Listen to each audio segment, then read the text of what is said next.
કડવા પાટીદાર સમાજના સ્નેહ મિલન સમારંભમાં મંચ પર બિરાજમાન આદરણીય જયરામભાઈ, મુરબ્બી શ્રી ઘોડાસરા સાહેબ, અમારા આગેવાન પૂર્વ મંત્રી ભાઈ શ્રી રાઘવજીભાઈ, આદરણીય ચિમનભાઈ, બ્રિજેશભાઈ મેરજા, આપણને સૌને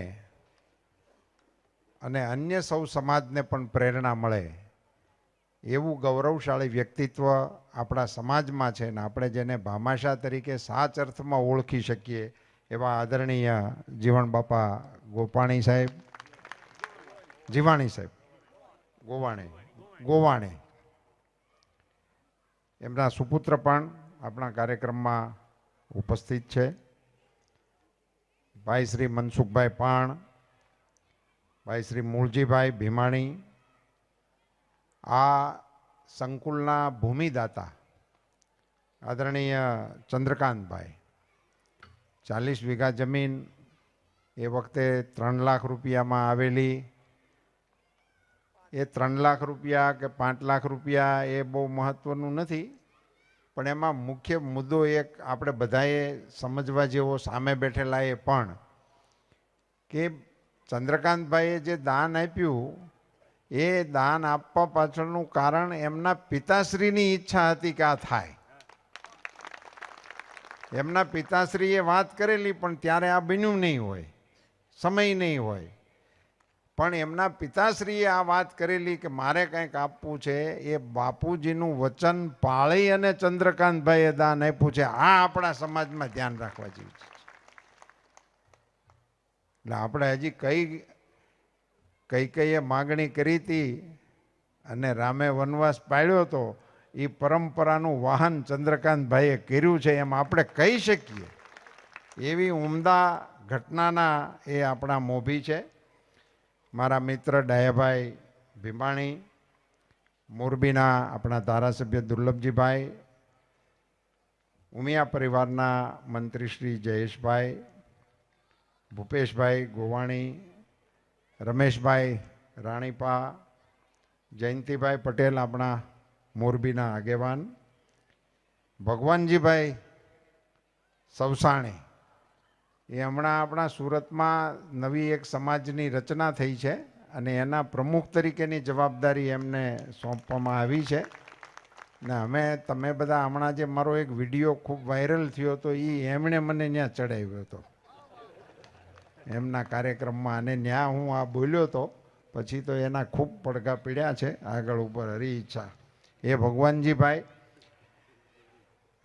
શ્રી A.K. પટેલ સાહેબ ઉમા સંસ્કાર સંસ્થા આપણી ચલાવે છે. અમારા આગેવાન બીજા દિલીપભાઈ ભોજાણી, શ્રી પરસોત્તમભાઈ ફળદુ, શ્રી ધરમસિંહભાઈ ચનિયારા, શ્રી અરવિંદભાઈ બારૈયા, શ્રી વિમલભાઈ કગથરા, રામજીભાઈ પનારા, શ્રી ડૉક્ટર R.C. ભુવા સાહેબ, શ્રી રણછોડભાઈ દેત્રોજા, શ્રી જયેશભાઈ પટેલ, શ્રી વિજયાબેન બોડા. વિજયાબેનના નામ પાછળ પર મારે અટકવું છે. અને આજે આપણી સંસ્થાને 20,000 સંસ્થાઓમાં રાજ્યમાં પહેલા નંબર ઉપર લઈ આવવાનું પરિણામ એમના શિરે જાય છે.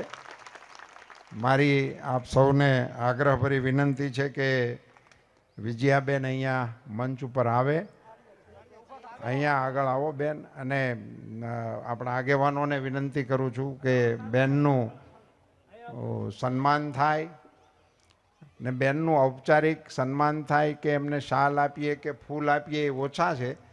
મારી આ સમાજના એક દીકરા તરીકે નમ્ર વિનંતી છે કે આપણે બધા ઊભા થઈને એને સ્ટેન્ડિંગ ઓવિએશન આપીએ. અભૂતપૂર્વ સન્માન જેને ગણી શકાય.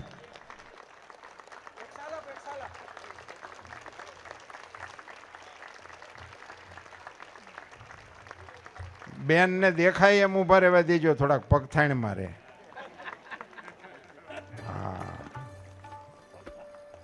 20,000 સંસ્થાઓમાં 1 નંબર ઉપર રાજ્યમાં આવવું એ નાની વાત નથી. હું તો એમ માનીશ કે બેન નિવૃત્ત થાય છે, પણ આ છેલ્લી ઓવરમાં તમે હારામાં હારું રીમાં. ખૂબ ખૂબ અભિનંદન, અને એમને એમના શેષ જીવન તંદુરસ્તી પૂર્ણ પરમ કૃપાળુ પરમાત્મા આપે એવી પ્રાર્થના. આપનો ખૂબ ખૂબ આભાર બેન. સૌ ટ્રસ્ટીશ્રીઓ, સૌ શિક્ષક ભાઈ બહેનો, સૌ સંસ્થામાં ભણતી દીકરીઓ, સમાજના સૌ આગેવાનો, ભાઈઓ અને બહેનો, આ બધાને મારા હેતપૂર્વકના જય શ્રી કૃષ્ણ. ગાલડિયું ગુઢેરિયું મુજ ઘટમાં ઘણેરિયું, હકડી તટના ઉઠ્યું તા દૂજી ઉપડ્યું. ગાલડિયું ગુઢેરિયું મુજ ઘટમાં ઘણેરિયું, ચંગા માળું એને પૂછ્યું તો દલજી દલમાં રહ્યું. આ બે વાતને સમજવા જેવી છે, એટલે મેં મારી વાતનો એને ઉલ્લેખ કર્યો. વાતો તો મારા ઘરમાં મનમાં ઘણી બધી હોય, અને બધા બેઠા હોય બધાના મનમાં હોય. આ યોગ છે કે તમે મને ઊભો કર્યો ને કે અહીંયા બધા ઘણા બધા આગેવાનો છે, એ બધી મારી કરતાં પણ સારી વાત કરી શકે. પણ કેટલીક વાતો કરતી વખતે થોડોક પર્યાણ થઈ જાય તો સારું, એવું હવે મને લાગે છે.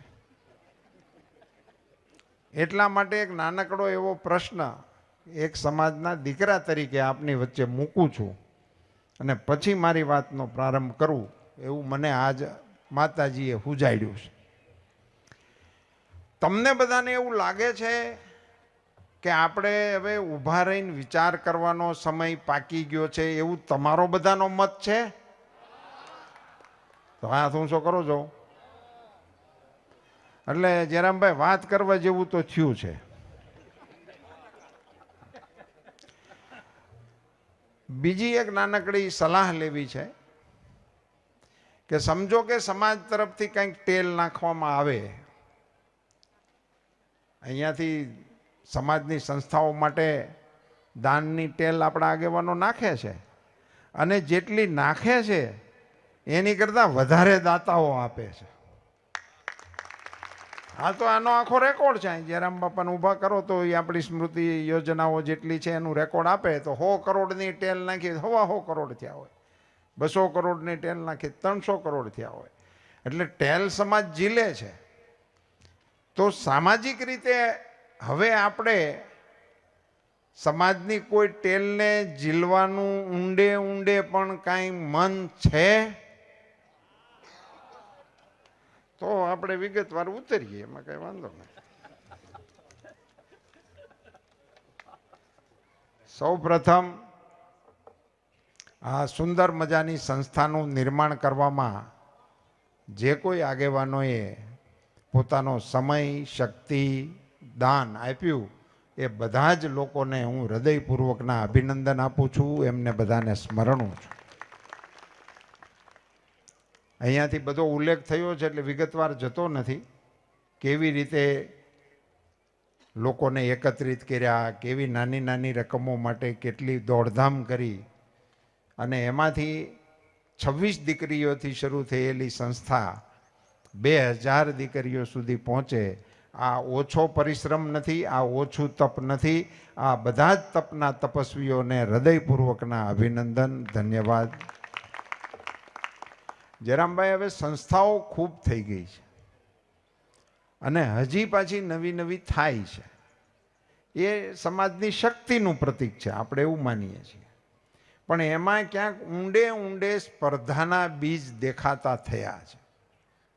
સમાજના આગેવાનોએ, ખાસ કરીને હવે આ વાક્ય હું આ સાઈડ ઉપર બોલીશ, કે આપણી સંસ્થાઓ જેટલી થાય એ સંસ્થાઓ વચ્ચે સ્પર્ધા ન હોવી જોઈએ. એ સંસ્થાઓ એકબીજાની પૂરક હોવી જોઈએ. જેટલું થાય એટલું પૂરક બનો. એમાં એવું ના લાગવું જોઈએ કે અમારી સંસ્થા છે એ આને ટૂંકા કરવા હાટું કરીએ છીએ, આ સંસ્થા છે બીજાને ટૂંકા કરવા માટે થાય છે. આવી નાની નાની બાબતોથી આપણા સમાજનું ચિત્ર અન્ય સમાજની દૃષ્ટિએ થોડુંક નબળું પડે છે. એમાંથી હવે આપણે જાગી અને સભાનતાપૂર્વકના પ્રયાસ કરી, અને જે કોઈ સંસ્થા હોય અને સરવાળે કોઈ એક એવું માહોલ હવે આપણે સમાજે નિર્માણ કરવાની આવશ્યકતા છે કે હા ભાઈ આ બધા હોય ગમે તે સંસ્થામાં, પણ છેવટે તો આ ધજા હેઠળ એક છે એવું કંઈક આપણે ઊભું કરવું પડશે. બહુ જૂનો દાખલો આપણો વ્યવહારનો હતો કે આપણે ઊંઝાથી એક તિથિ લગ્નની આવતી. હું તો એમ માનું છું કે આપણે જેટલી આ સમાજની સુધારા માટેની ચિંતન કરીએ છીએ ને, એ આખે આખું એ એક લીટીમાં સમાધાન જ હતું. એક તિથિએ લગ્ન થતા 12 વર્ષે થતા, ત્યારે આપણી સંખ્યા એટલી હશે કે એને માટે એ અનુકૂળ હશે. પણ એ એક જ તારીખે લગ્ન થતા એનો જ અર્થ એ હતો કે સમાજ 12 વર્ષ સુધી આ વરાખરામાંથી બહાર નીકળી જતો હતો. કેવડો મોટો નિર્ણય હશે આપણા વડીલોનો. પછી 12 વર્ષ સુધી તમારે આ બુંગણ પાથરવાના જ નહીં. મહેનત કરો, કામ કરો. અને આ તો હવે આપણે દર વર્ષે, તો એમાંથી સમૂહ લગ્નો આવ્યા. મારે આજે અહીંયા તમારા વડીલોએ, આપણા વડીલો શબ્દ પણ હું કહી શકું, એમણે 17/1/65 રોજ વાંકિયા મુકામે સભા કરેલી. 17/1/65 ત્યારે સભા કરેલી. એમણે બંધારણ બનાવ્યું છે. હું તો અમસ્તો સુરતની સભામાં બોલી ગયો હતો કે આપણું બંધારણ હોવું જોઈએ, આપણે બંધારણનું કાંઈક નવેસરથી ઘડવું જોઈએ. સમાજ તો જ કહેવાય, નહીતર તો ટોળા કહેવાય. સમાજ તો જ કહેવાય કે કોઈક નિયમસર હાલે તો એને સમાજ કહેવાય. ડિસિપ્લિનથી હાલે એને જ ફોજ કહેવાય. માનો કે આપણા દેશમાં 25 કરોડ લોકોને બંદૂકો આપી દી, સેના ન કહેવાય. એ તો ગમે ને ભડાકા કર્યા રાખે, ઘરમાં હોત ને મારે. ને ઘટનાઓ બની જ છે. હમણાં સમાજને ચેતવા જેવું છે. ઘરના હથિયારવાળા લાયસન્સની 2 ઘટનાઓ આપણા સમાજમાં બની છે, અને ખૂબ ગંભીર ઘટનાઓ છે. એક સુરતની છે, એક અમદાવાદની છે. એટલે એનીથી સેના ન બને. સેના બનાવવી હોય તો એને શિસ્તમાં હાલવાનું પહેલાં શીખવું પડે, તો એમાંથી સેના બને. પછી ભલે એના હાથમાં એકેય હથિયાર ન હોય, પણ એ સેના બીજાને હરાવી શકે. આ વિષય બેઝિકલી આપણે પણ સ્વીકારવો પડશે કે આપણે સમાજ તરીકે હવે બિહેવિયર કરવા માગીએ છીએ કે હવે મોકળા થઈ ગયા છીએ. હવે અત્યારે આપણી એક માનસિકતા એવી આવી ગઈ છે કે ભાઈ આપણને કોણ પૂછવા વાળું, આપણને કોણ કહે. અને એ પાછું મોટામાં વધારે લાગુ પડે છે. નાના તો હજી કંઈ થોડા ઘણા ઢહડાય, પણ મોટાઓ તો એવું જ માનતા થઈ ગયા છે કે આ નિયમો છે એ અમારી હાટું છે જ નહીં. નિયમો છે એ બધા નાના માણસો માટે. આ 2 બાબતોના મતભેદમાંથી સમાજે ગંભીરતાપૂર્વક બહાર આવવું પડે ને એના સંદેશા આપવા પડે. એને માટે કંઈક સંદેશો આપવો પડે. કેવી રીતે કે આપણે બહાર નીકળ્યા છીએ, હોય 100% ના નીકળીએ તો કંઈ નહીં. હું સમાજના આટલા બધા આગેવાનોના નામ પણ એટલા માટે બોલ્યો કે આટલો બધો શ્રેષ્ઠી વર્ગ અહીંયા હાજર છે ને, એની વચ્ચે હું બોલું છું એનું મને ભાન રહે, એટલા માટે મેં બધાને નામ બોલ્યો છું. તો એ લોકોને, આપણને બધાને કંઈક અહેસાસ તો થવો પડે ને ક્યાંક કોઈ જગ્યાએ. આપણે કાલથી એવો નિર્ણય કરશું કે ભાઈ હવે 50 જણાની જાન લઈને જવાનું, 51માં જાય તો એની ઉપર દંડ કરવામાં આવશે, નહીં હાલે. હું જ ના પાડું છું કે એટલું નહીં હાલે. એમાંથી વ્યવહારિક રીતે પાળી શકાય એવા નાના નાના કોઈ નિયમોથી આપણે આ લોકોને પહેલાં ટેવ પાડવી જોઈએ. નહીંતર હવે ટેવ હાવ બંધ થઈ ગઈ છે કે આપણે સમાજનું કાંઈ માનવું, એવી ટેવ જ જે હાવ બંધ થઈ ગઈ છે, એમાંથી એને પેસે ટેવ પાડવી પડશે કે ભાઈ આપણે સમાજના નિયમોનું પાલન કરવું પડશે. આ બંધારણનો ઉલ્લેખ મેં એટલા માટે કર્યો કે એમાં એ વખતે આપણા વડીલોએ જે વિચાર્યું હતું એ અટાણે એનું એમ જ છે, એની અત્યારે જ જરૂર છે. બોલો 65માં જે લોકો આપણા વડવાઓ વિચારી ગયા એની અત્યારે જ આવશ્યકતા છે. એના ઠરાવના તમારા કેટલાક મુદ્દાઓ હું વાંચું. એ વખતે એનો ઉદ્દેશ શું હતો? કડવા પટેલ જ્ઞાતિમાં કન્યા વિક્રય બંધ કરવો પહેલો નિર્ણય છે કે દીકરીના પૈસા ન લેવાય. મોટીમાં મોટી હળગતી સમસ્યા અટાણે જયરામ બાપાએ કીધું ઈ જ છે. તો 65માં હતું. લગ્ન, કારજ, બીજા પ્રસંગોએ થતા ખર્ચમાં એકદમ ઓછા કરવા, વ્યસનો, વહેમો, કુરિવાજો બંધ કરવા. બોલો 65માં વ્યસનની પીડા હતી, તેથી બીડીયું હતી, જુડી જુડી રાખતા બધાય, હાથે બનાવતા હોતે ને કેટલાક મોટા પાનની હાથે બનાવતા. વ્યવહારિક પ્રસંગોમાં ગરીબ અને તવંગર વચ્ચેના ભેદ મિટાવવા, આ ખૂબ અગત્યનું છે. આપણે એમ કહીએ છીએ કે ભાઈ એને પોહાણ છે, પણ એને પોહાણ છે એ પછી અમારા છોકરા ભાળે છે, એટલે પછી એને એમ થાય છે કે આપણે હોપડો પાડી દઈએ, ઉછી ના લે.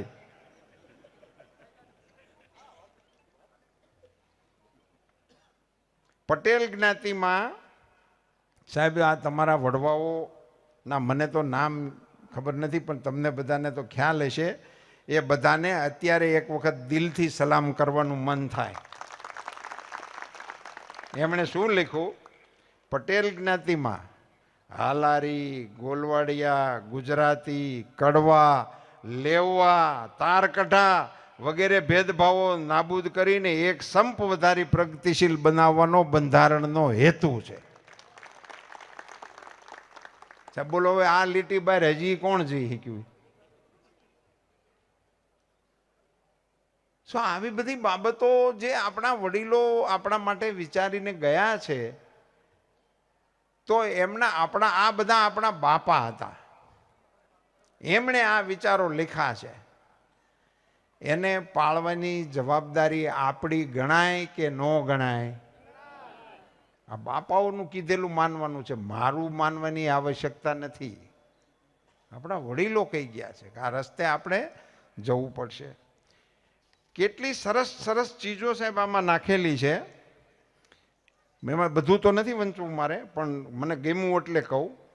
ચાંદલો કરતી વખતે ₹1 રોકડો, 1 શ્રીફળ, કપડાં જોડી 1, ₹25ની કિંમતના, નાકનો દાણો, ચૂડલીની જોડ, આટલું તમારે આપવાનું છે. ₹1 ગામમાં ચોપડો રાખવાનો અને ગામના ચોપડામાં આ લગ્ન લખાવવાના, વેહવાળ કોનું થયું, કોની દીકરી સાથે કોના દીકરાનું સગપણ કર્યું, એ ગામના ચોપડામાં લખવાનું. અને ગામના ચોપડામાં એ નોંધ કરાવતી વખતે ₹1 નાતને ચોપડે જમા કરાવવો.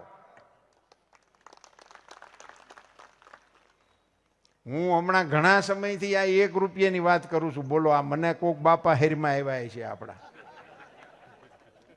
મને તો આ ખબર નહોતી, આ મેં વાંચ્યું નહોતું ત્યાં સુધી. તે દિવસે આપણા વડીલો એમ કીધું હતું કે ₹1 નાતને ચોપડે જમા કરાવો. મેં તો આપણા સિદ્ધસર મંદિરના આગેવાનોને વિનંતી કરી હતી કે આપણી જે કળશ યોજના છે એમાં ₹1 એ આપણે ચોપડે જમા રહે, અને જમા જ રહે, એ રૂપિયો વપરાય જ નહીં એવું ફંડ નિર્માણ કરવા માટેની આવશ્યકતા છે. આ અંગે આપણા બધા સમાજના લોકોએ ગંભીરતાપૂર્વક વિચારવાની જરૂર છે કે આપણા સમાજનું ફંડ આજે 100 કરોડ આપણે ઊભા કરી શકીએ એવા દાતાઓ છે, માતાજીની દયા છે. પણ એ દાતાઓ વાળા સમાજ પાસે સમાજનું કહી શકાય એવું ફંડ જમા કેટલું છે? એનો જવાબ 0 છે. તો શા માટે આપણો આખો સમાજ ભેગો થઈને ₹1 નક્કી કરી અને આપણા સમાજનું કાયમી ફંડ, એ ફંડ વપરાય જ નહીં, એ ફંડ વપરાય જ નહીં. એ સિદ્ધસરમાં બનાવો તો સિદ્ધસરમાં આપણો સમાજનું પીડ્યું રહે. અહીં ધ્રોળ છાત્રાલયમાં પણ ફંડ હોવું જોઈએ. હું આજે વિનંતી કરવાનો છું દીકરીઓને. આજે બપોર પછીનો કાર્યક્રમ છે તમારો. પૂર્વ દીકરીઓને બધાને જે અહીંથી ભણી ગયા એને બધાને બોલાવ્યા છે. મારા વતી એ કાર્યક્રમમાં જે સંચાલકો અહીંયાથી કોઈ હોય તો હાજર હોય તો વિનંતી કરજો કે અહીંથી તમે ભણી ગયા, સુખી થયા અને તમારા પરિવારમાં તમે સેટ હશો, તો તમારી પાસેથી મોટા દાનની અપેક્ષા નથી, પણ તમે રોજનો ₹1 તો છાત્રાલયને આપી શકો. હવે રોજ રૂપિયો જ, આપણે ₹1 વાળી જ ફોજ ઊભી કરવાની જરૂર છે.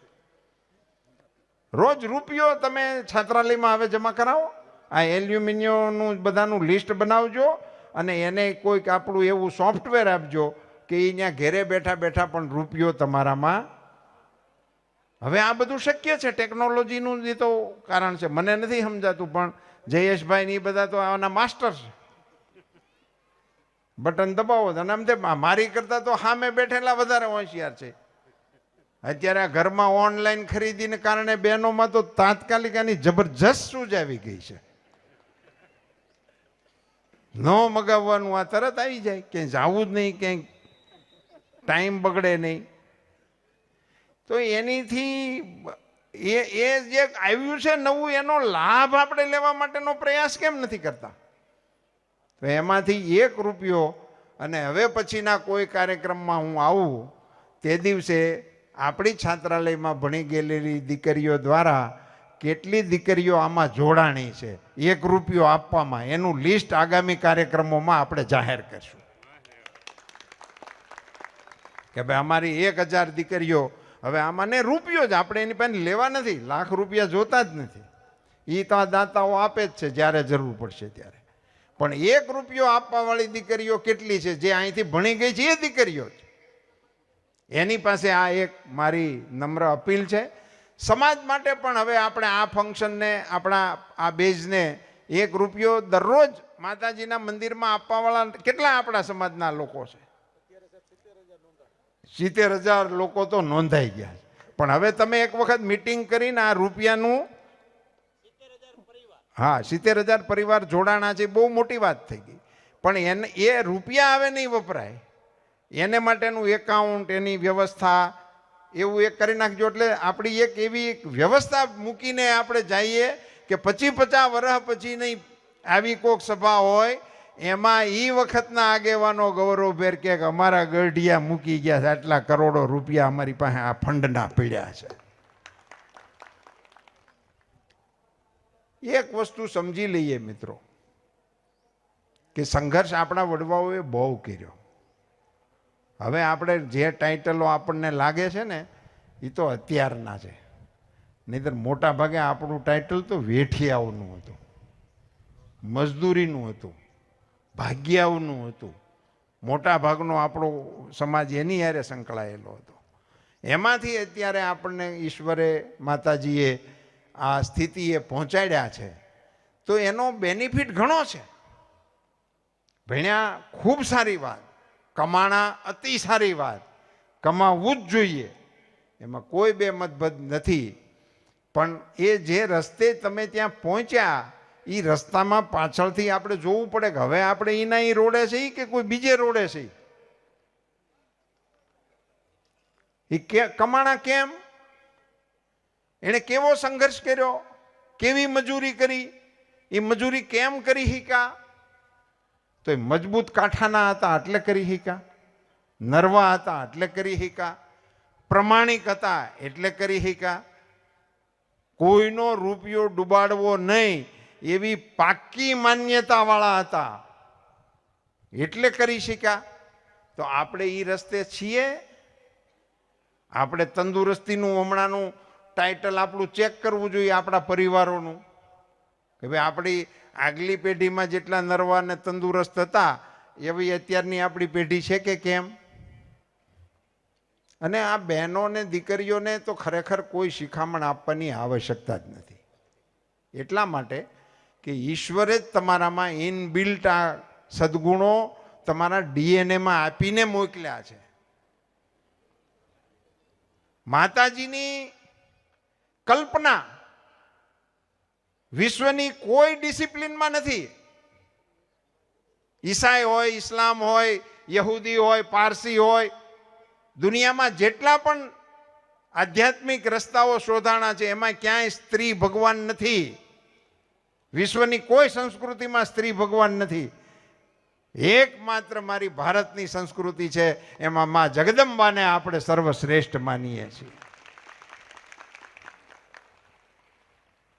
માંથી મોટું કોઈ નહીં, ભલે જળધર હોય જગદીશ. આપણો કવિ તો ન્યા સુધી હાલી ગયો. માંથી મોટું કોઈ નહીં, ભલે હોય જળધર કે જગદીશ, સૌ કોઈ નમાવે શીશ, અંબા આગળ આલિયા. એ તમારામાં ઇનબિલ્ટ છે માતાજી. અને આપણે માં ઉમાના વારસદારો છીએ એવું જોર જોરથી બોલીએ. અને પછી ઘરની ઉમાના માટે આપણે શું વિચારીએ?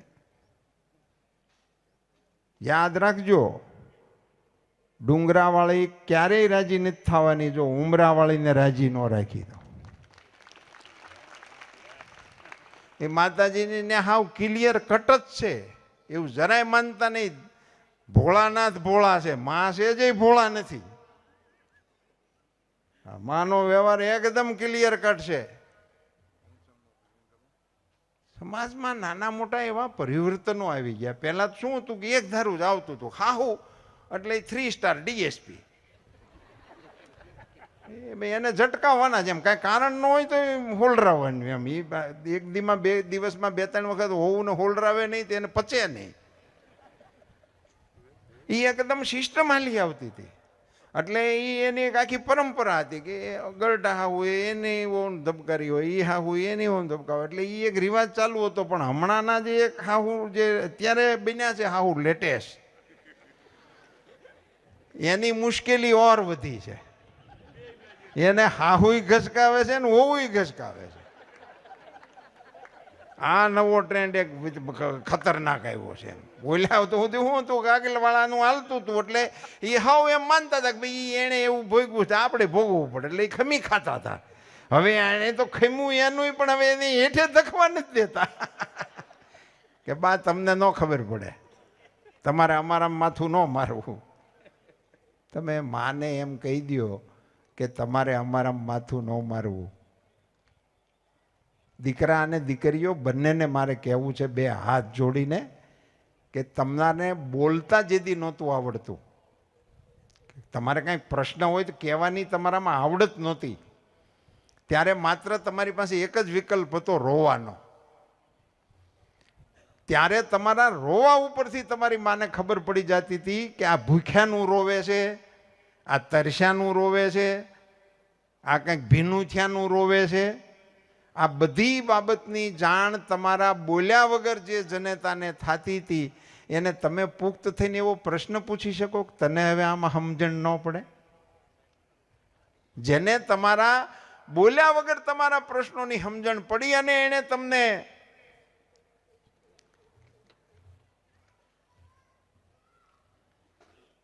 પાળી પોષી અને મોટા કર્યા, એને આવું કહેવાની આપણે જે પ્રથા શરૂ કરી છે એમાંથી સમાજે પાછું વળવું પડે.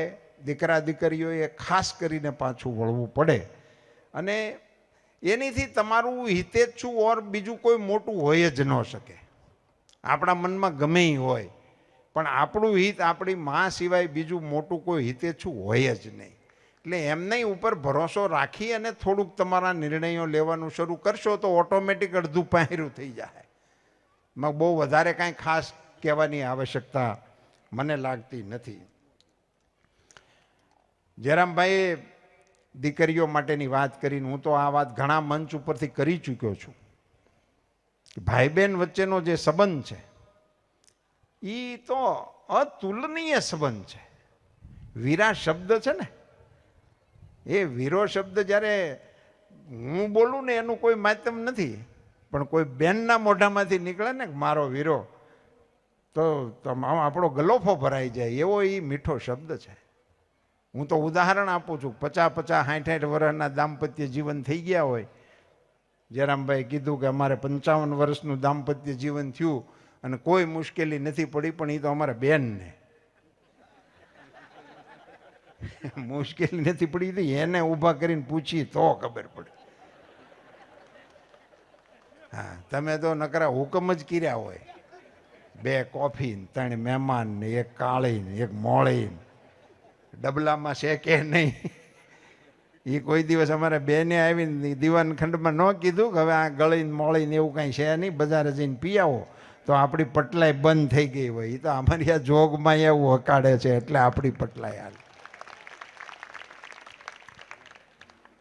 એ તમારામાં ઇનબિલ્ટ છે.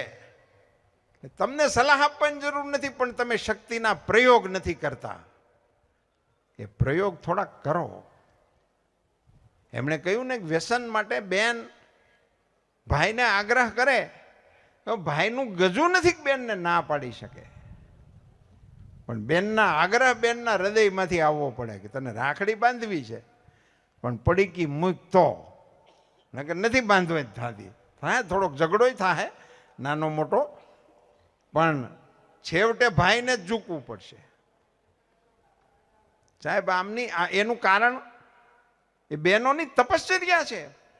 50 વર્ષના હાહરવાર પછી એને 30-35 વર્ષથી વતનના ઝાડવાય ન ભેળ્યા હોય એવા ડોશીમાં એની સીમમાં જાય, એના દીકરાઓની જમીનું હોય અને એના ખેતરમાં આંટો મારતા હોય ને વાદળી જો આકાશમાં ચડે તો એ માડી આ વાદળી સામું નેજવું માંડી અને વાદળીને વિનંતી કરે, વરહજે મારા વીરના ખેતરમાં.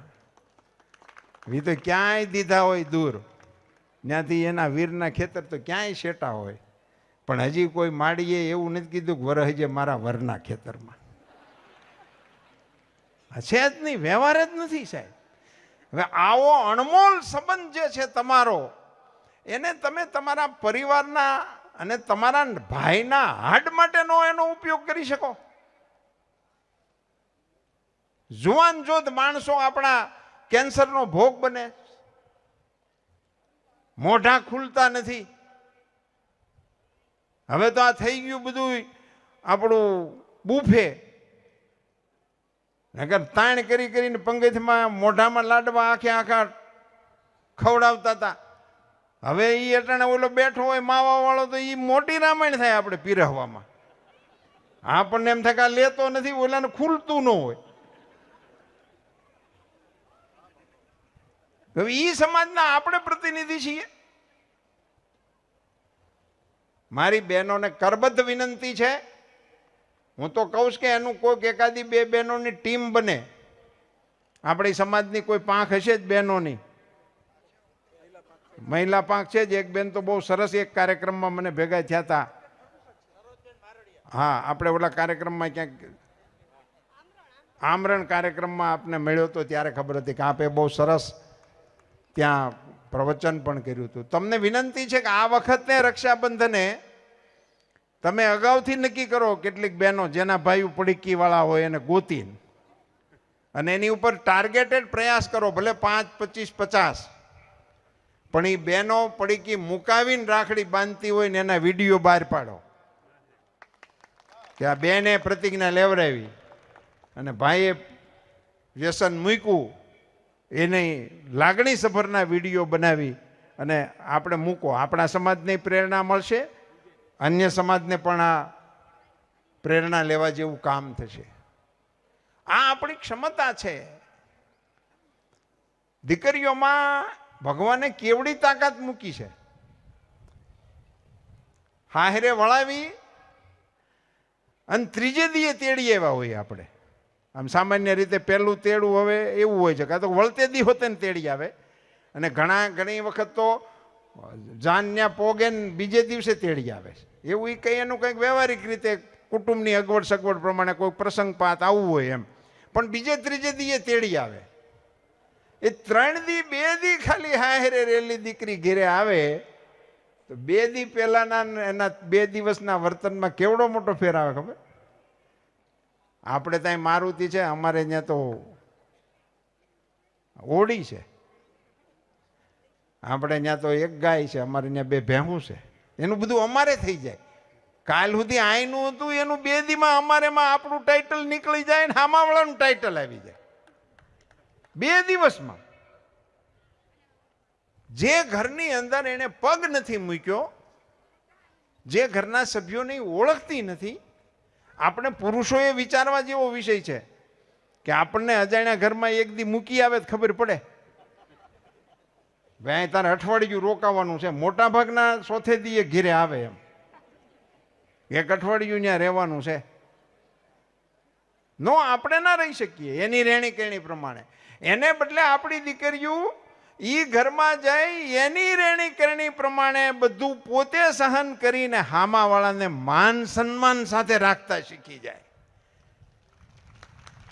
ઘરમાં ભાભીને ઉલાળીઓ કરતી હોય, ઘરમાં કાકી હારે લાડ કરતી હોય, ઘરમાં ભાઈની હારે બથોડા લેતી હોય, એ ત્યાં દેર હારે, એ ત્યાં જેઠ હારે, એ ત્યાં સસરા હારે કેટલી વિનમ્રતાપૂર્વક વર્તન કરતી થઈ જાય વિધિન ટુડે. આને ક્યાંય કોચિંગ છે? આનું ક્યાંય કોચિંગ આવ્યું સાંભળ્યું છે? આનું ક્યાંય કોચિંગ નથી, આવે જ છે. તો આ બધું આપણામાં છે જ. થોડુંક એમાંથી જે ડેવિએશન મને લાગે છે એટલું જ છે ખાલી, કે આપણે હવે એમાં ધ્યાન નથી દેતા. એમ ભાઈ ખાય છે તો ખાતો હોય છે, કુટુંબ નોખું થયું છે થતું હોય છે, એવું નથી. આ માતાઓ જો ધારે, હું તો એમ કહું છું કે હવે પછીના આપણા કાર્યક્રમોમાં સંયુક્ત પરિવાર જે હાલતો હોય એ માતાઓને મંચ ઉપર બોલાવીને એનું સન્માન કરવાના કાર્યક્રમો રાખો. હવે કરવું જ પડશે, કારણ કે ઘટતું જાય છે જ નહીં. પણ છે જ નહીં એટલે બંધ નથી થઈ ગયું. મને રાજકોટમાં ઘણા પરિવાર એવા મળ્યા છે જે ખૂબ સુખી છે છતાં સંયુક્ત પરિવારમાં રહે છે, આજે પણ રહે છે. એ પરિવાર એ સંયુક્ત કેમ હાલે? તો અહીંયા દોરા ઉપર દોરો ન મૂકવા વાળું ઘરમાં કોક હોય એટલે હાલે. ત્યાં એવી કોક જોગમાયા હોય કે ચિંતી ન હોય, એ કરી જ નાખતી હોય. કોઈ પણ કામ હોય બીજાને ન ચિંતે, પોતે કરે. આખું ઘરે જમી લીધું પછી જમે, આખું ઘર સૂઈ ગયું પછી હુવે, આખું ઘર જાગે એની પહેલા જાગે. એવી જોગમાયા જેના ઘરમાં હોય ન્યા સંયુક્ત કુટુંબ હાલે. આ ભાઈઓ કેડે ન હાલે. ભાઈઓમાં બહુ ઓછા મતભેદ હોય, એને કંઈ બહુ વાંધા ન પડે. પડે છે એમાંય પડે છે, પણ વાંધા પડવાનું કારણ જુદા જુદા પરિવારમાંથી આવતી દીકરીઓ હોય છે. એમની વચ્ચે સંતુલન જાણી અને વહુને દીકરીઓ કરતાં વધારે સાચવવાની જે સાસુમાં વૃત્તિ હોય એના ઘરમાં સંયુક્ત કુટુંબો હાલે. આપણી છાત્રાલયની દીકરીઓને આપણા પરિવારના જે સંસ્કારો હતા એનાથી એ પરિચિત થાય એ પ્રકારના કાર્યક્રમોમાં પણ જોતરવા જોઈએ. તમે અહીંયા વિજયાબેન એણે ખૂબ સારી પ્રવૃત્તિઓ વિકસાવી છે. શિક્ષણ સિવાયની ઘણી બધી સાંસ્કૃતિક પ્રવૃત્તિઓ અહીંયા તમારા કાર્યક્રમોમાં પણ ઝલકે છે. પણ આપણી જૂની રસમો જે હતી, દીકરીઓ ભણ્યા વગર, નિશાળે ગયા વગર, એને ગાતા આવડે, એને રોતા આવડે, એને પરોવતા આવડે, એને દોતા આવડે, એને વલોવતા આવડે. એવું તો કેટલું હતું કે જે આપણી દીકરીઓ નિશાળ નહોતી કે એ બધું જ કરતી હતી. હમણાં અહીંયા અમારું સ્વાગત કરતી હતી દીકરીઓ, એને મોતીની ઈંઢોણીઓ હતી અને એની ઉપર શ્રીફળ મૂકેલા હતા. તો એક દીકરીએ મને ચાંદલો કર્યો, મને બરાબર યાદ છે, મારે એનો ઉલ્લેખ કરવો છે, મને તો નામ નથી આવડતું, નહીં તો નામ પણ બોલત. એ દીકરીએ ઈંઢોણીને પકડ્યા વગર મને ચાંદલો કર્યો. હા, બેડા રાસ કરે છે. બેડા રાસ તો કરે છે બેન, એ તો બધાને ખ્યાલ છે.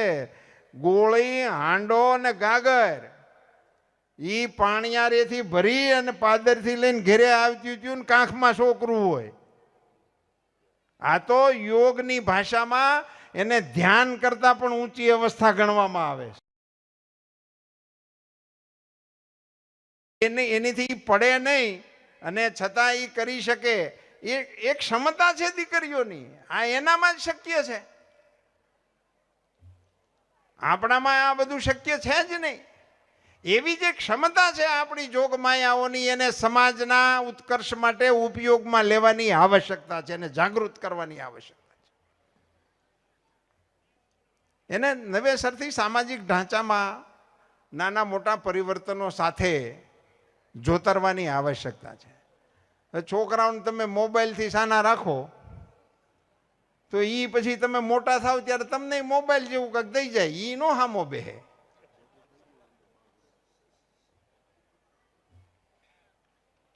છોકરાઓને સમય જ આપણે આપતા નથી. છોકરાઓના ઉછેરમાં આપણું ધ્યાન હોવું જોઈએ. એના મિત્રો કોણ છે, એની ટોળકી કોણ છે, એ એની માને ને એના બાપાને ખબર હોવી જોઈએ કે આ છોકરું 3-4 જણા એરે રખડે છે, એ આવા છે, એ આપણને ખબર હોવી જોઈએ. એને તમે સરસ મજાના હાલરડા શીખડાવો, એને ધોળ શીખડાવો, એને લગ્ન ગીતો શીખડાવો. હવે હાવ ભાડા ઉપર બધું વીવી ગયું. એકનો એક ભાઈ ભણતો હોય પણ એક ગીત કોઈ ગાય નહીં. તમે કેવા સરસ ગીતો તમારા કંઠમાં કુદરતે મૂક્યા છે. માના હલરડા, દાદીના હલરડા એ સાંભળીને છોકરા હુતા ને એનામાં સંસ્કારો એની મેળે મેળે આવતા હતા. આ કપોળ કલ્પનાઓ નથી. આખા મહાભારતના યુદ્ધમાં નિશાળે ગયા વિનાનો અભિમન્યુ 7 કોઠા યુદ્ધ લડ્યો એવું વ્યાસજીએ લખ્યું છે. એ માત્ર સુભદ્રાજીને શ્રી કૃષ્ણ ભગવાન એને પીડા ન થાય એટલા માટે 7 કોઠાની વિદ્યાની વાર્તા કરતા હતા. એ અભિમન્યુએ ગર્ભમાં સાંભળી હતી, પેટમાં પોઢીને સાંભળેલી શિવે રામ લક્ષ્મણની વાત. જીજાબાઈનું હાલરડું આખી દુનિયામાં પ્રસિદ્ધ છે. આની આવડી મોટી અસરો હતી સમાજના જીવન. એક જણો ના પાડવા વાળો તો જોઈ. સમૂહ લગ્નનો અર્થ જ એ છે અને એટલા માટે જ મારો તો એવો મત છે. હું કચ્છના આહિર સમાજનું ઉદાહરણ એટલે જ આપું કે એ લોકોએ ઠરાવ કરી નાખ્યો છે કે એક જ તિથિના લગ્ન અને મેનુ એક જ. તમે ગમે એને આખા કચ્છમાં જમો એક જ પ્રકારનું મેનુ આવે, વધારાનો સંભારોય ન આવે. એનો એને સમાજ કહેવાય.